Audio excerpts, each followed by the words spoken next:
Coming up on today's episode of Airborne Unlimited, Harrison Ford kicks off the 25th anniversary of EAA's Young Eagle program. Blue Origin to test a crew capsule escape while in flight. Icon Aircraft moves production to Mexico.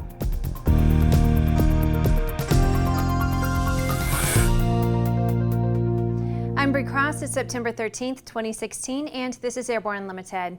The EAA Young Eagles program that started in 1992 to introduce kids to flight has evolved 25 years later into an aviation movement powered by the world's largest volunteer air force.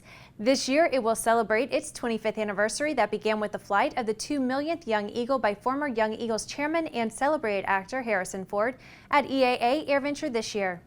Ford, who served as volunteer chairman from 2004 to 2009 and has flown more than 300 young people himself, returned to Oshkosh to fly 16-year-old Jodie Gawthrop as Young Eagle number 2 million. EAA CEO and chairman Jack Pelton said in part, quote, "The success of Young Eagles is based on its simplicity, one pilot flying one young person free of charge to introduce them to flight. The program has been built on the dedication of more than 50,000 pilots who have flown at least one Young Eagle over the past quarter century." Specific activities celebrating Young Eagle's 25th anniversary in 2017 will be announced as they are finalized. The 25th anniversary will reach its peak during EAA AirVenture Oshkosh 2017. Jeff Bezos says the next flight of new Shepard is going to be dramatic no matter how it ends. Although the crew and passenger portion of Blue Origin's rocket has an escape system that operates on the same concept as previous space capsules, there is a major difference with Blue Origin. Earlier space capsules used a rocket tower to pull the capsule away from danger, and then the tower had to be jettisoned for landing. Even if the flight was normal in these earlier spacecraft, the tower was always jettisoned.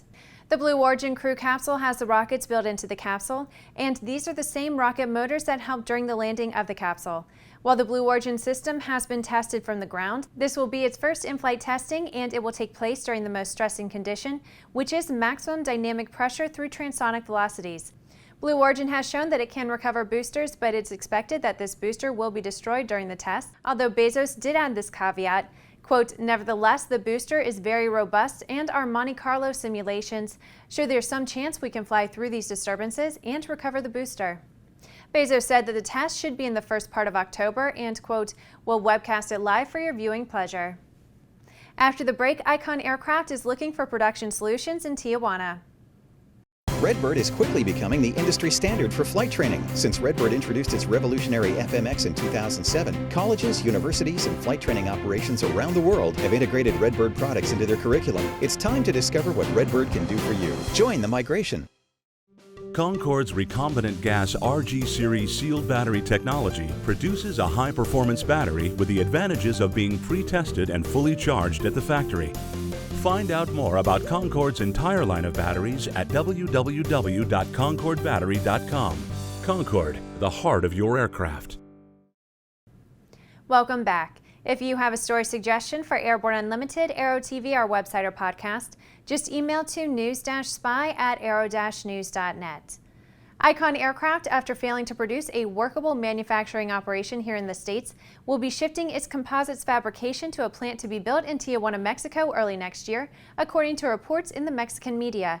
It's reported that the company plans to invest more than $150 million in the plant, which will fabricate the composite components for the fuselage of the aircraft and then ship them back to California for final assembly and flight testing. It's expected that more than 1,000 people will be employed at the plant.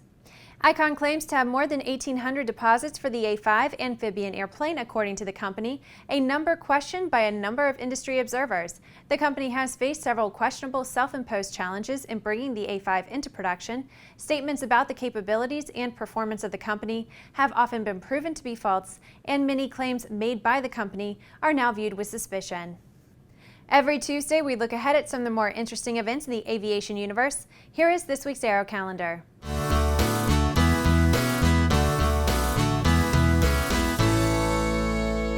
It only takes one word to describe the first event on our list, and that word is Reno. Officially known as the National Championship Air Races, it starts tomorrow, September 14th, and runs through the end of the week. It takes us back to the golden age of air racing in the 1930s when muscle-powered airplanes raced around the pylons, but now it's grown to several classes of racers, plus a complete air show, lots of ground displays, and even concerts. It ranks near the top of U.S. air events. Pilots will get the chance to get together at the AOPA fly-in, being held in Battle Creek, Michigan at the WK Kellogg Airport September 16th and 17th. AOPA asked everyone to join them at Cereal City. It starts Friday night with a blowout Barnstormers party and runs all day Saturday. This aviation-filled weekend includes fascinating aircraft displays, scores of exhibits, and a calendar full of seminars and fun. It's been said that Texas has a big heart, and the Heart of Texas Air Show in Waco, Texas is out to prove that point. It's a major event that runs September 17th and 18th and is packed with action on the ground and in the air. It will be featuring military demonstration teams, numerous aerobatic displays, lots of displays on the ground, and kids' activities.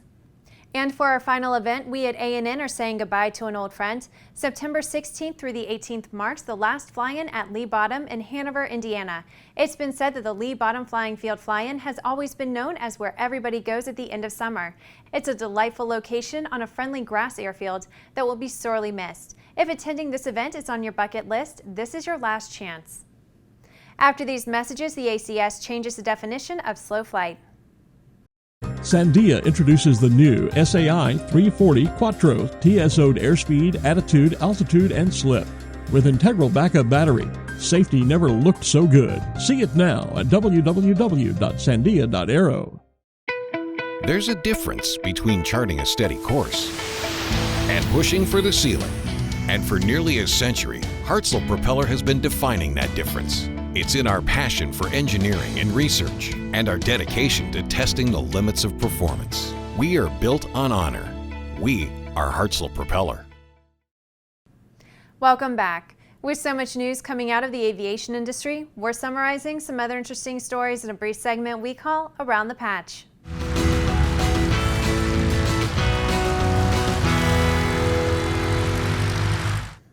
The FAA has issued an SAFO advising pilots, flight instructors, and evaluators of a change to the evaluation standard for the slow flight maneuver. For aircraft with a stall warning system, slow flight will now be performed at a speed that will not encounter the stall warning.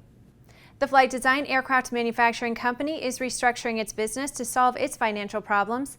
It is reported the Lindig Group will take over Flight Design under an insolvency plan procedure. The restructuring also includes the Chinese company Aero-Jones Aviation. ProDrone showcased the new PD-6B AW arm at Interdrone, the International Drone Conference and Exposition held last week in Las Vegas. Their new hexacopter is equipped with two internally developed robotic arms, enabling it to directly accomplish a variety of tasks. The Civil Air Patrol surpassed 100,000 flying hours across its fleet of planes for the 2016 fiscal year, which is a 7% increase over 2015. The increased flying time is attributed primarily to disaster relief missions and the training needed to support it. Doug Hughes is a free man. The former mailman who famously landed a gyrocopter on the Capitol lawn on April 15, 2015, was released from the Federal Detention Center in Miami, Florida last week on his 62nd birthday. Well, that's the trip around the patch. Now let's move on to the rest of the news. A fundamental of aerial navigation is that to flight plan to a destination, you must first know where you started.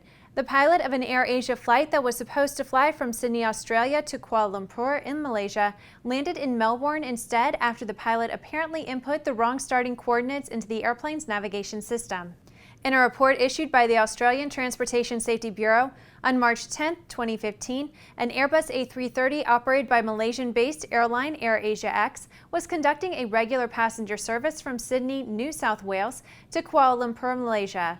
However, the flight and counter navigation had problems. This resulted in an unscheduled landing in Melbourne. It's reported the flight crew attempted to troubleshoot and rectify the situation, but this resulted in further errors. The aircraft landed safely at its unplanned destination. Well, that's our program for today. Remember that Airborne Unlimited is streamed daily Monday through Friday with additional breaking news bulletins for important stories that fall outside of our normal deadlines. If you're watching us on YouTube, please subscribe and check us out on Facebook and Twitter. Get comprehensive real-time 24/7 coverage of the latest aviation and aerospace stories anytime at aero-news.net. We'll see you tomorrow.